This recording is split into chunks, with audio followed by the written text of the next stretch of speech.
Hello guys, in this tutorial you will learn how you can make an image or photo transparent in your app projects on Lovable AI. So let us guide you through it.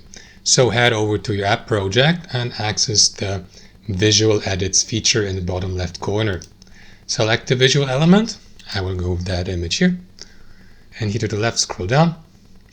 And under effects, guys, simply select opacity and select the transparency or opacity level.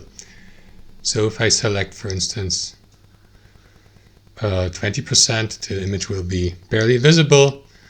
So let us go with 30% for the sake of this tutorial. Click into Save. Wait for these changes to be applied. And if you don't see them immediately, guys, you may also use the refresh page button here to see these changes applied. And that's it. Thanks for watching, and I'll see you next time.